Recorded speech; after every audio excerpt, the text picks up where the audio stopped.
Hello everyone, welcome to the fourth lecture of the series on number theory. So just a quick recap before we begin the lecture. So in the last lecture we read about division algorithm.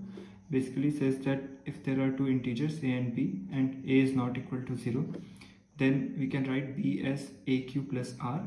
Q is the quotient and r is the remainder, and the remainder is such that remainder is greater than equal to 0 and less than mod of a, and this form b equal to aq plus r is unique.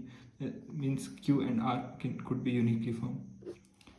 Second thing we noted is the definition of greatest common divisor, or the GCD of two integers which are not both 0.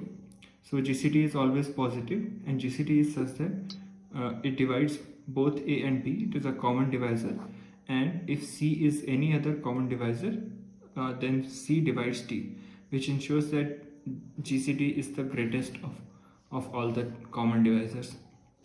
Next, we look at an important theorem for understanding the properties of GCD, which is the Bezout's theorem.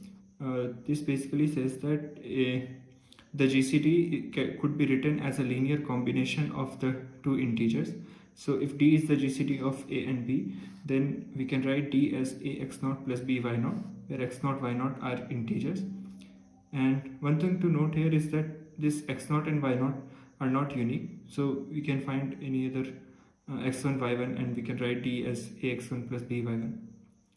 As a homework, you can try to find out a simple way of writing two different pairs of integers, and such that d is ax0 plus by0 and also equal to ax1 plus by1. Now let's begin at this lecture.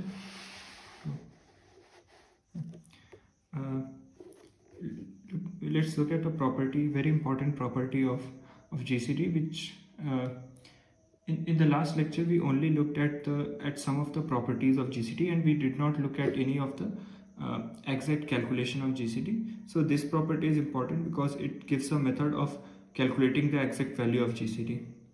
So for any integer x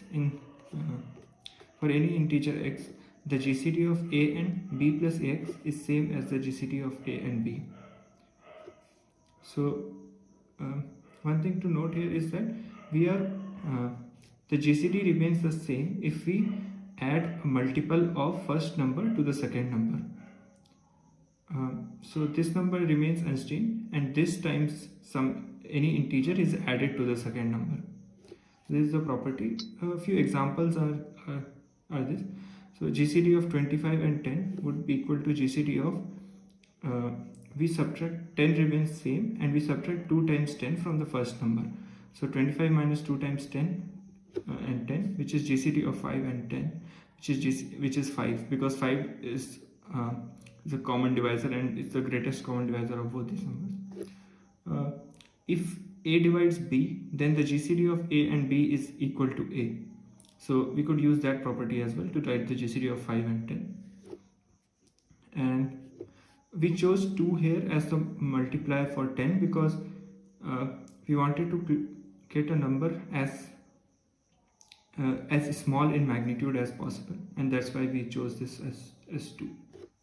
Similarly, GCD of 46 and 32 is equal to GCD of 46 minus 32 and 32. We chose minus 1 as the factor here, as the value of x here, and we are doing this operation on the first number. So basically GCD of two numbers is remains the same if you change the order doesn't matter here. So that's so this property is, you can do this a plus bx GCD of, instead of b plus x you can write a plus bx comma b as well, so which is what we are using here. And so GCD of 46 and 32 is equal to GCD of 14 and 32, equal to 14 and 32 minus 2 times 14, which is 14 and 4, which is equal to GCD of 14 minus 4 times 3 equal and 4, which is 2 and 4, which is equal to 2, because 2 divides 4.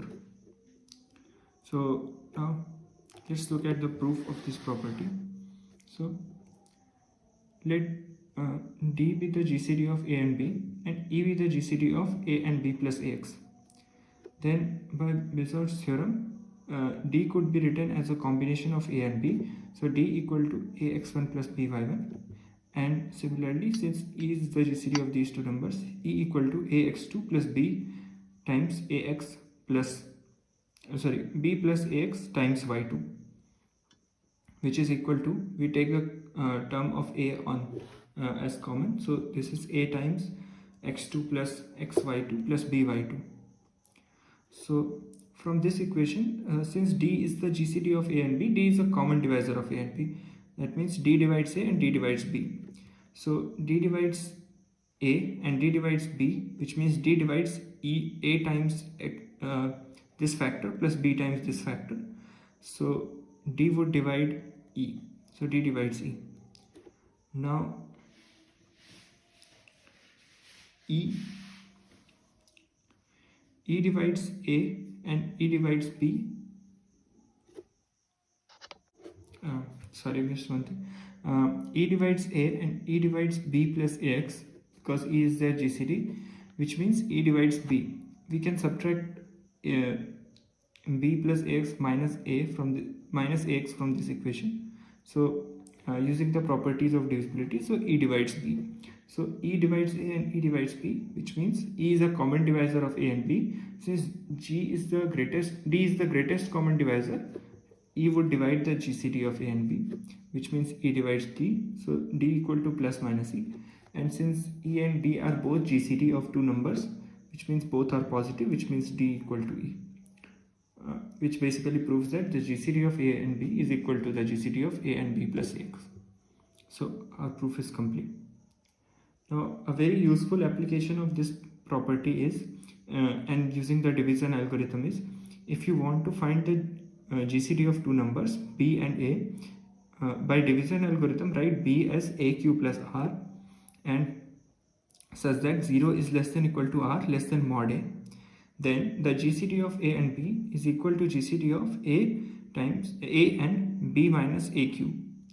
Now this B, setting X as minus Q from in the previous theorem, so B minus AQ is equal to R from this equation. So we get GCD of AB equal to GCD of A and R.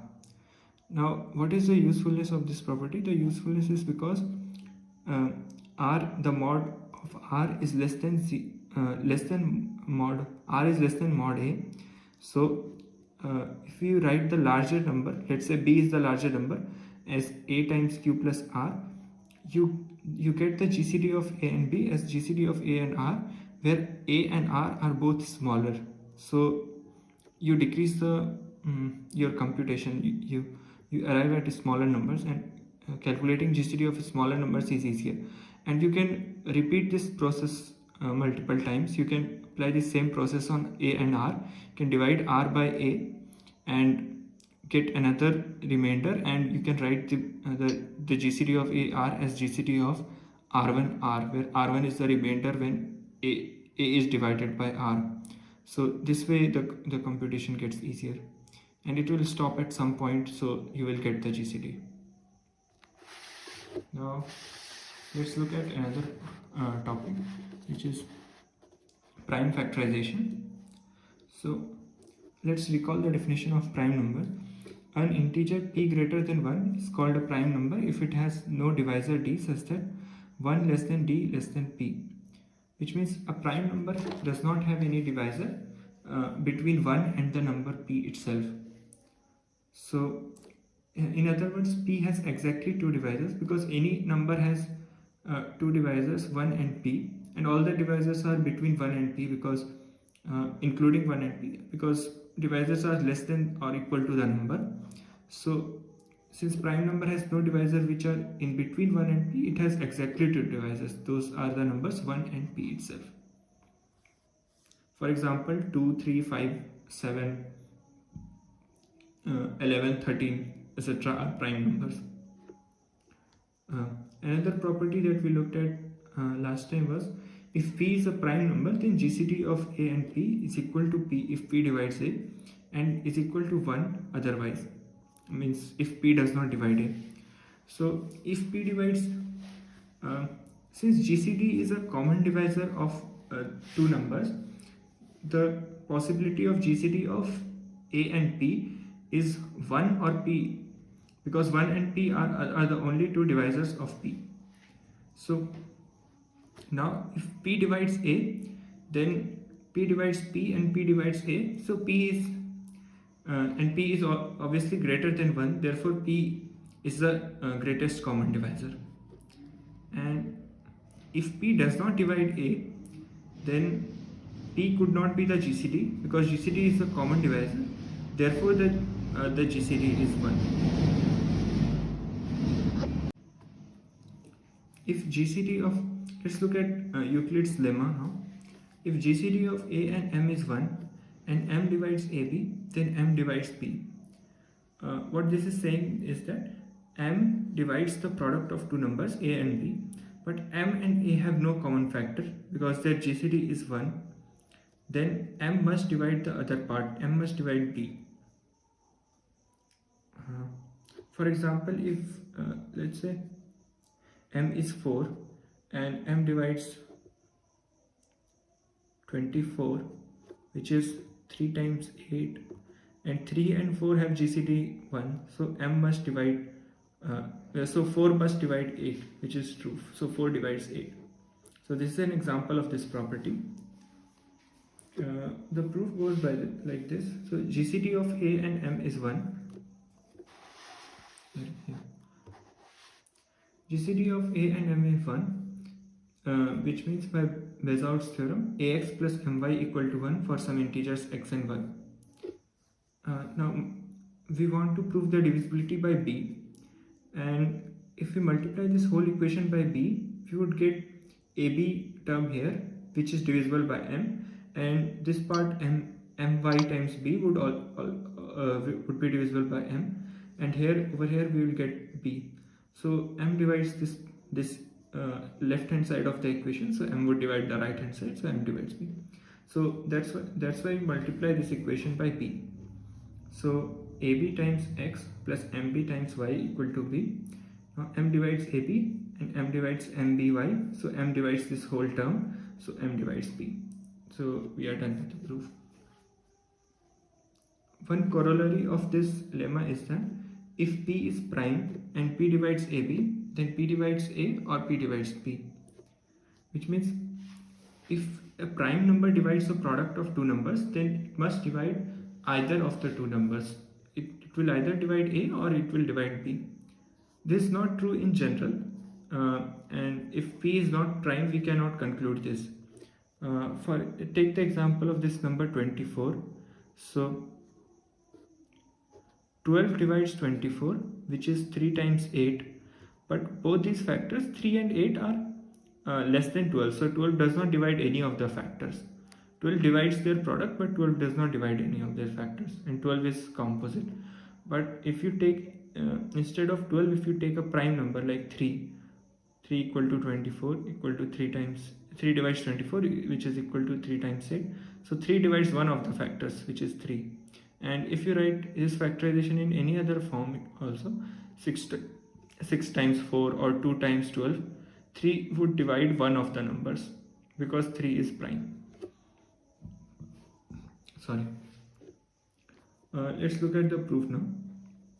If P divides A, then we are obviously done, because we had to prove P divides A or P divides B. One of P divides A, we are done. Otherwise, if P does not divide A, then GCD of P and A equal to 1 by the previous property. P does not divide A, then GCD of P and A is 1. And using Euclid's lemma, if GCD of in place of M, suppose this is P, so GCD of P and A is 1 and P divides AB, which means P divides B. Therefore, by Euclid's lemma, P divides B. So again, we are done. If P does not divide A, then P must divide B. So we are done. A related similar corollary could be is when we extend the number of factors to n. So the corollary is like this.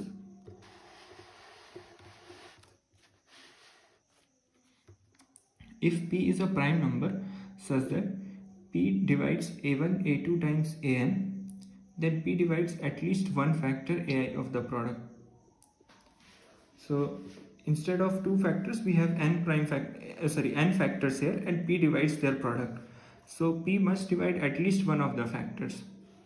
Again, this is not true if P is not prime. P is prime is essential. Another way to understand these properties would be if you recall the concept of prime factorization, or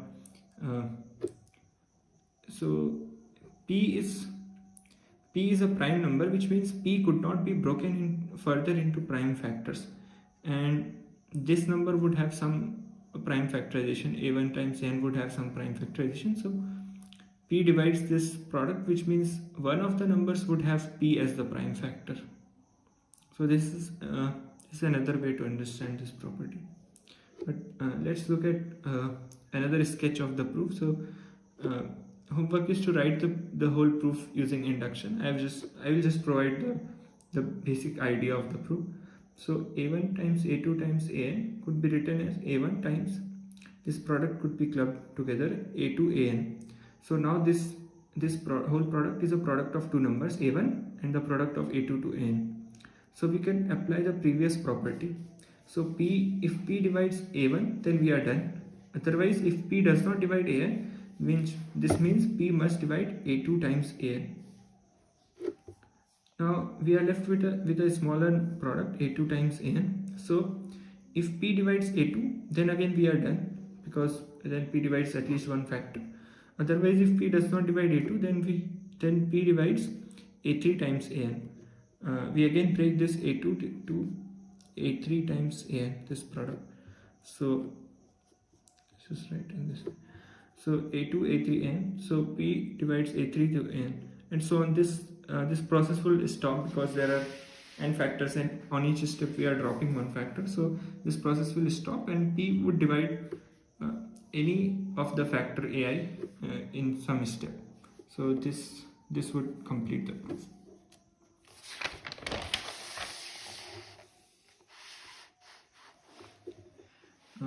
Another recap of a property is that if A divides M and B divides M and GCD of A and B is 1, then AB divides M. Last time we proved this property using Bezout's theorem. This time we will use this Euclid's lemma to prove this property. So basically what this is saying is A and B are two numbers which divide a common number M, and A and B have no common factor. A and B, the GCD of A and B is 1, then AB divides M, their product would divide M. For example, let's say fix the M or number as 24, and 2 divides 24 and 3 divides 24, so their product 2 times 3 would divide 24. Again, this property is not true if A and B have a common factor. For example, 6 divides 24 and 8 divides 24, but 6 times 8 equal to 48 does not divide 24 because they have this common factor too. So this property is true only if A and B have no common factor and both are dividing a common number, then their product would divide that common number. So let's look at the proof now. A divides M, which means M is A times K1, simple definition of divisibility, and B divides M, which means B divides A times K1 because M is A times K1, and GCD of A and B is 1, so B must divide K1. So B divides K1, which means using the previous properties, B divides K1, which means K1 equal to B times K2 using the definition of divisibility, which finally gives M is A times K1 and K1 is B times K2, so M is AB times K2, which gives AB divides M. So this completes the proof. Now we will look at a very important theorem, which is the fundamental theorem of arithmetic.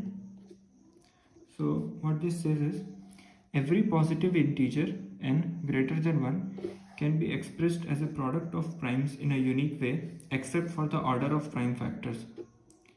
So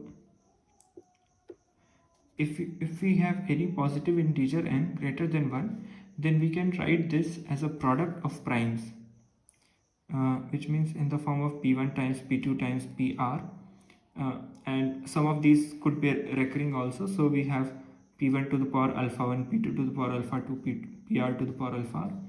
And this factorization is unique except for the order of prime factors. So if since this is a product, we are free to move this pr to the front, and so the multiplication is commutative operation, so the order doesn't matter here. So up to the order of prime factors, the factorization is unique. Means we are sure if a number, let's say p, comes in the factorization or not, that we are sure of. If it comes at the first place or second place, that doesn't matter. Right, so we can write n as p1 to the power alpha and so on, this product. So one example of this would be, let's say, number 48. So this is 2 to the power 4 times 3, and the number 36 is 2 square times 3 square, and so 35 is 5 times 7, and so on. So this could also be written as 7 times 5. So the order of prime factor doesn't matter, but it's 5 times 7, and these are the only two prime factors of this number 35. So it could not have any other prime factors like 2 or 3, etc. So these 5 and 7 are the two prime factors, and this factorization is unique. Let's look at a sketch of the proof of this property. So the proof goes by this. If n is prime, then we can write n as n itself. So this is a factorization, and if n is prime, so we just wanted to write n as a product of prime. So n equal to n is a factorization. Now if n is composite, then n has a prime factor p1 such that 1 is less than p1 less than n. N is composite means n is not prime. N is not prime means n has a prime factor between 1 and n, which is what we have written here. So let's say n is p1 times q1. P1 was the prime factor, so another factor left is q1. Then if q1 is prime, then we have the factorization n equal to p1 q1, which is a product of prime, so that is the prime factorization. Otherwise, q1 is not prime, then we continue factoring q1 into two different factors. So q1 would have another factor, and we extract that out. We write q1 equal to, let's say, p2 times q2, and so on. This process will stop. We'll run out of these factors, because on each step we are getting a number smaller than the original number. q1 is less than n, so this process is bound to stop. And on the way, at each step we are getting one prime factor. So if we write the product of all these prime factors, we'll get n. Now this also claims that the factorization is unique up to order. So to prove this, let's suppose that n could be written as product of two sets of prime factors, p1 to the power alpha 1, p2 to the power alpha 2, so on pr to the power alpha r, and q1 to the power beta 1, so on qs to the power beta, sorry, this should be beta s,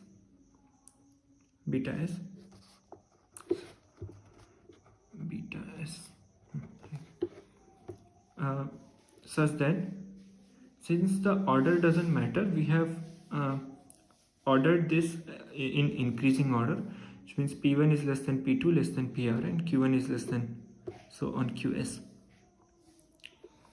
So p1 divides q1 to the power beta 1, and so on qs to the power beta s. So just recall the property that we read earlier, that if p1 divides a product of numbers, then it must divide one of the numbers. So P1 divides one number Qj. Now Qj is also a prime number, so its only prime factor is the number itself. So P1 equal to Qj.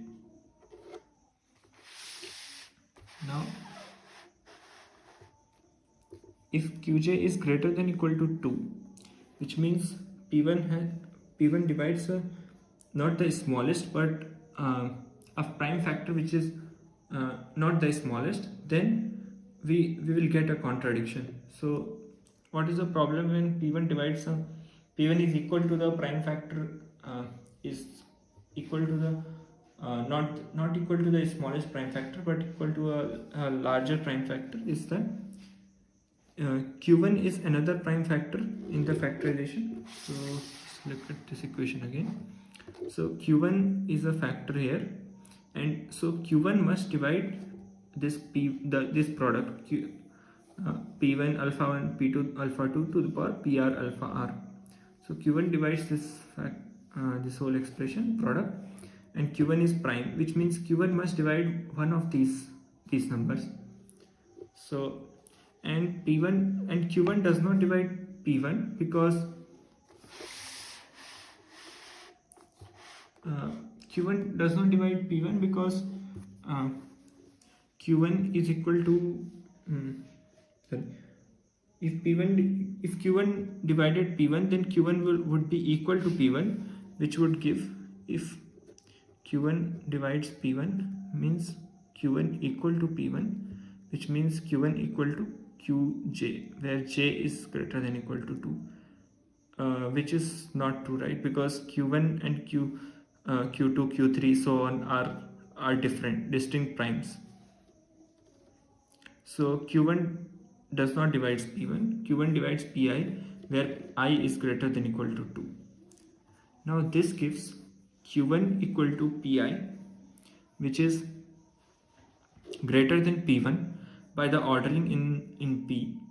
Pi is greater than P1 for all I greater than equal to 2, and P1 is equal to Qj. So Q1 is greater than Qj, which is incorrect because we had an order of Qi's also, so Q1 was less than Qj for all j greater than equal to 2. So this again, so this contradiction arose because we assume that P1 divides Qj, where P1 equal to Qj, where j is greater than equal to 2. So j must be equal to 1, which means P1 equal to Q1. So finally we have proved that the first prime factor in both the factorizations would be equal. So now we need to prove that their powers would also be equal. So let's suppose to the contrary that alpha 1 and beta 1 are different. So the power of this factor alpha 1 and this factor beta 1 are different.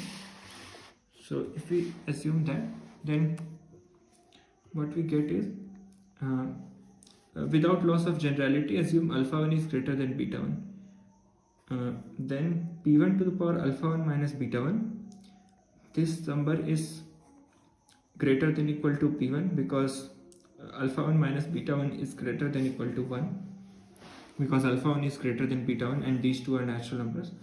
So P1 to the power alpha 1 minus beta 1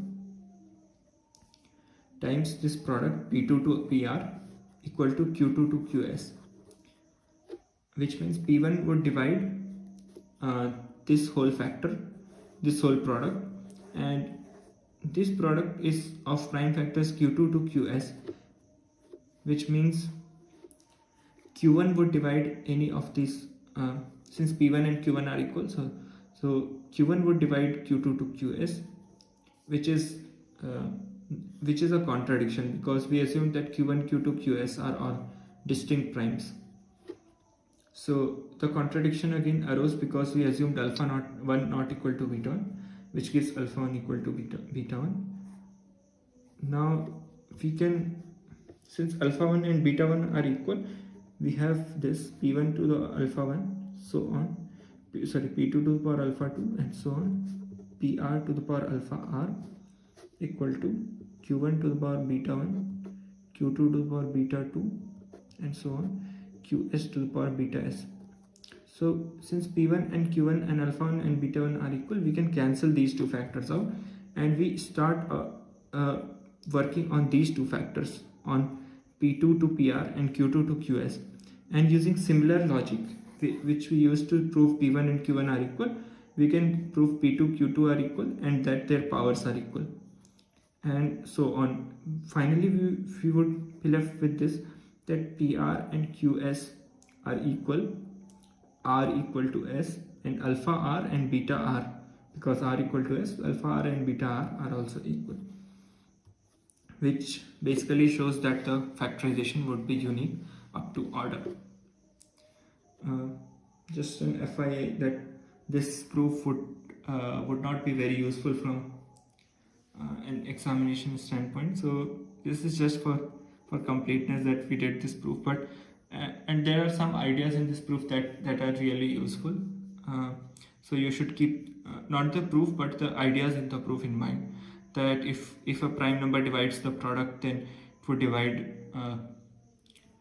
divide one of the numbers. And then second idea is that writing this prime as P1 to the power alpha 1 minus beta 1, this idea could also be used in solving problems in the examination. Now after completing the proof, let's look at some of the properties that we get from the factorization, prime factorization. So the first property is that a number n equal to P1 to the power alpha 1 PR to the power alpha r is a perfect square if and only if each of alpha 1 to alpha r is even. So we have the prime factorization of a number, and it says that this is a perfect number is perfect square only if all the powers of the primes are even. This P1 to PR are distinct, none of the primes are equal, because we have clubbed the equal terms together over here. So let's look at the proof. Suppose alpha 1 to alpha r are even, which means each of these are just write n equal to P1 to the power 2 beta 1, so on PR to the power 2 beta r. We wrote alpha 1 equal to 2 beta 1 because alpha 1 and is even, and so on. So we can write this as P1 to the power beta 1 into so on PR to the power beta r whole square, which means n is a perfect square. And just from this equation you can also see that if n is a perfect square, then n equal to some m square, and m has some prime factorization which is q1 to the power beta 1 and so on, qr to the power beta r, and if you square that, all these powers would become even. So that's why n has all the powers of prime factors in n is even. So this is a useful property to understand perfect square. You can also check this with examples. So 36 is a perfect square, which is 2 square into 3 square. So basically 2 into 3 whole square. And 49 equal to 7 times 7. 7 to the power 1 into 7 to the power 1, 7 square. So the power of a prime factor is 2, which is even here. Next property is, if a and b are positive integers such that ab equal to c square, the product of two integers is a square, and the GCD of a and b is 1, which means a and b have no common factors, then a, b are both perfect squares. Sorry, one thing I missed, but it's useful to understand, is that the greatest common divisor of two numbers could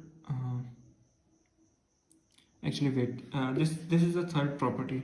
So let me go to the third property as well to explain this better. So we have two numbers a and b, and we have some prime factorization of a and prime factorization of b.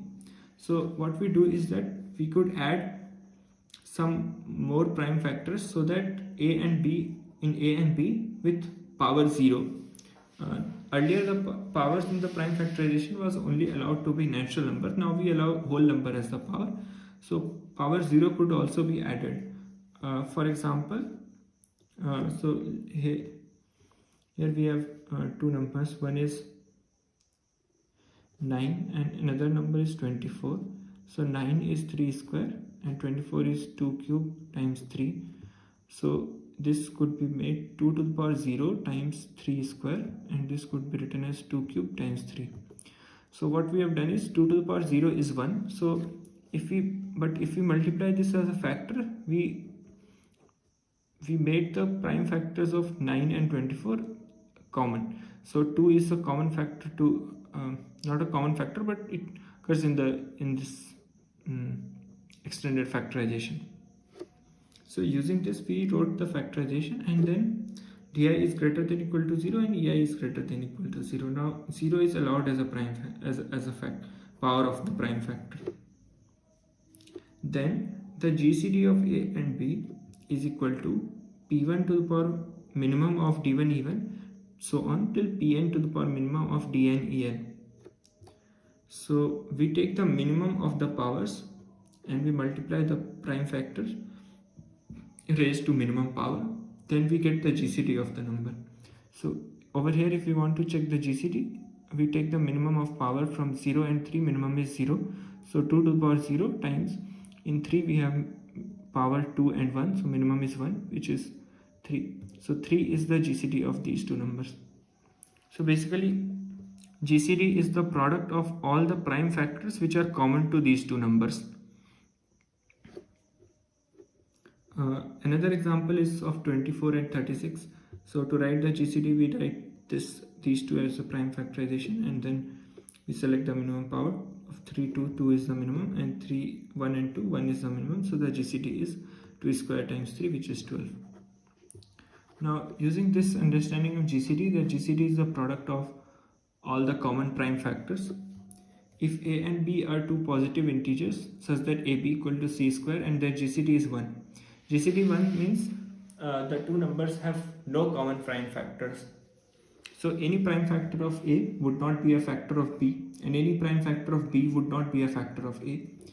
And their product is a perfect square, means a and b are both perfect squares, because a is equal to p1 to the power alpha 1, so on pn to the power alpha n, and b equal to q1 to the power beta 1, so on qm to the power beta m, and pi not equal to qi.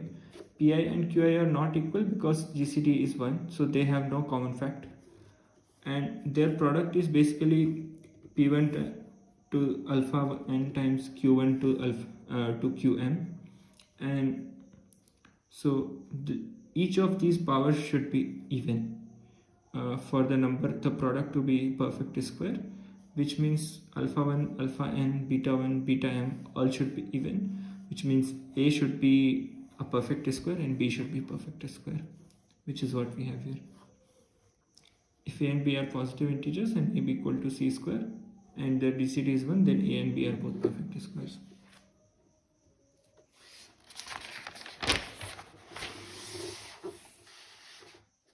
The last theorem in this lecture is very interesting one. So prime numbers are have been a fascinating subject of interest of mathematicians, and we have been looking at the properties of prime numbers to understand the number system better. So one thing was we always want to understand how many prime numbers are there and if there is a largest prime number or not. So this was a question which was answered by Euclid, and he gave a proof that there are infinitely many prime numbers, and so there is no largest prime number. So the proof goes by this. This is a very beautiful proof. There's no way to find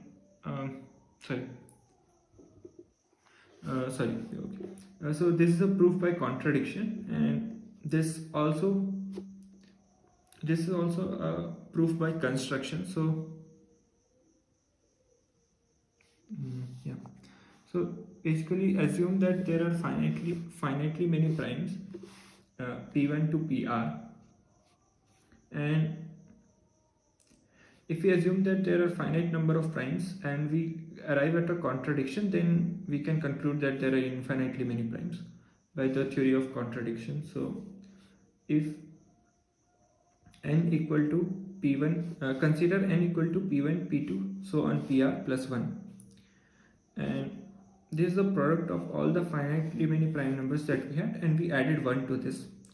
So one thing to note here is that if we divide n by any of these numbers p1 to pr, the remainder would be 1, because this is n equal to p1 times some q plus 1, where 1 is less than p1. So 1 is the remainder when n is divided by p1, and p1 does not divide n, because if p1 divided n and p1 divides this product, so p1 must divide 1, which is false, because no prime number divides 1.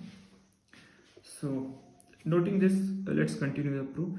So n is greater than 1, which means n is either prime or n has a prime factor.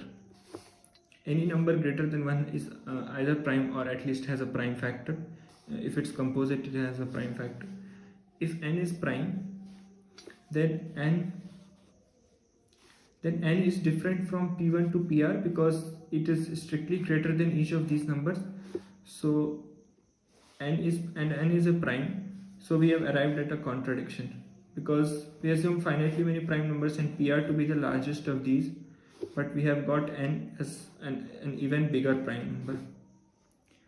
If otherwise, if n is composite number and n has a prime factor, then none of the pi's divide n, because they leave remainder 1 when divided by when dividing n.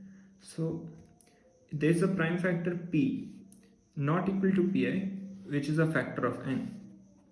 Then again we have got a prime factor which is different from p1 to pr. So our assumption that these were the finite number of primes p1 to pr is wrong, because we have got another prime factor different from these. So this is again a contradiction. These contradiction arose in each of the cases because we started with a false assumption, which is there are finite number of primes. So there are infinitely many primes. So yeah, there are infinitely many primes. Now, the last part of this lecture, we'll look at two essential properties. And in the next lecture, we will use this property to solve a problem of INMO 2014. So just pay attention to this property. So we have n equal to p1 to the power alpha 1 times pr to the power alpha r. Then the number of factors of n is alpha 1 plus 1, so on, product alpha r plus 1. So if you have an understanding of counting problem of permutation and combinations, so we want to write a factor of n. So any factor of n would be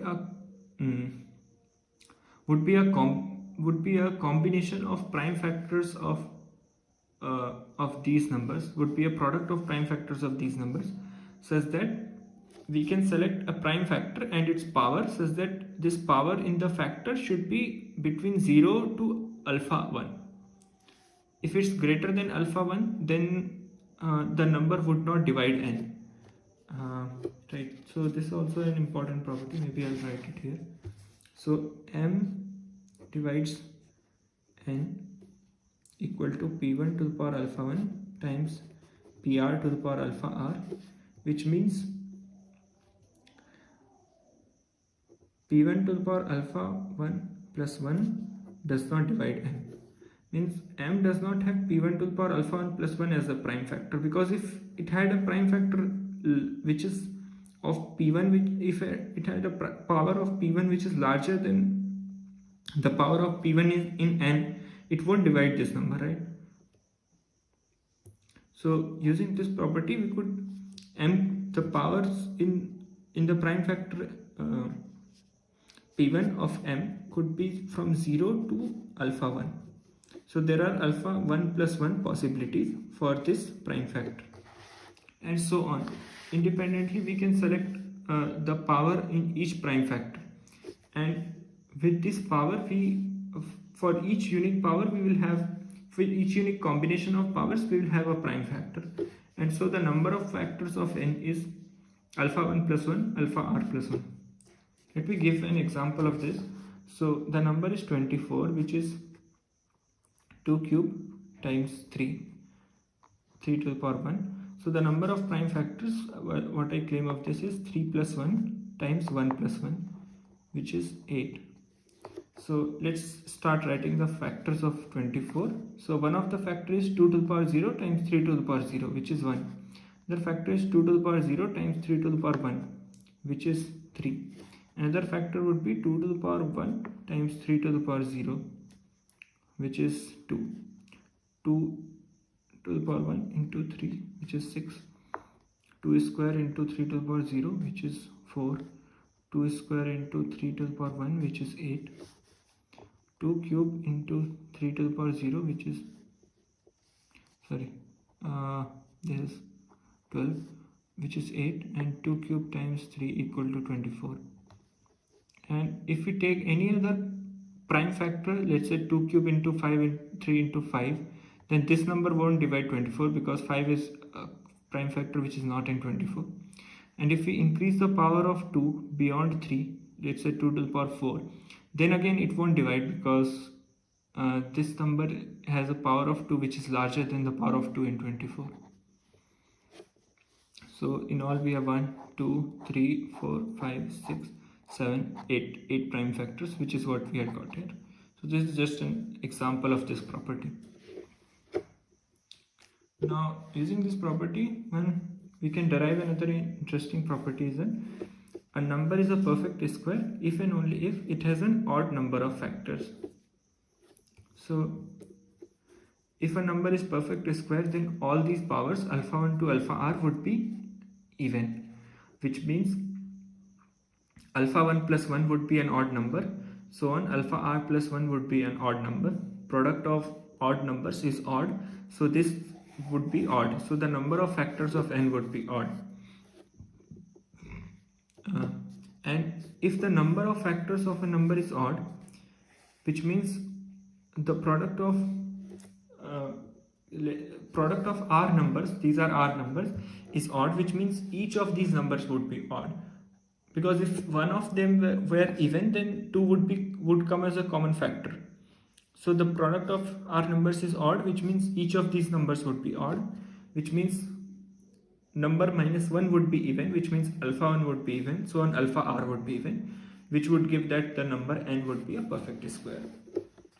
So this is the property which is useful, which we will use to solve the problem of INMO 2014.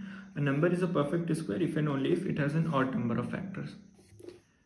Let's look at an example of this property at work. So 30, which is also another way to understand the property. So 36 is 1 times 36 equal to 2 times 18 equal to 3 times 12 equal to 4 times 9 equal to 6 times 6. So if we start writing the prime factors, and one of the factor is increasing, another is decreasing. So this way if the number is a square, we will arrive at the square root of this number, and we will write two equal factors. So the number of factors overall is 2 times the number of equations that we wrote minus 1, because 6 is the square root is counted double, and each factor will occur in pair, because if one of the factor is x, then another factor would be n divided by x. We are writing the prime factorization of n. One is the the factorization of n, and one of the factor is x, then another factor is n by x. These two factors would come in pair, and this pair won't work only if root n and root n are the two factors, and this way there is only one factor. So the number of factors of a square number is odd. And in case of an a number which is not a perfect square, then all these factors would come in pairs, because x and n by x would occur as a pair, and there's no double counting, because root n would not be a factor, because it won't be a natural number. So 1 times 24, 2 times 12, 3 times 8, 8 4 times 6, these factors would occur in pair. So this concludes the fourth lecture. Thank you for attending. In the next lecture, we will solve all the problems from these 4 lectures. Thank you.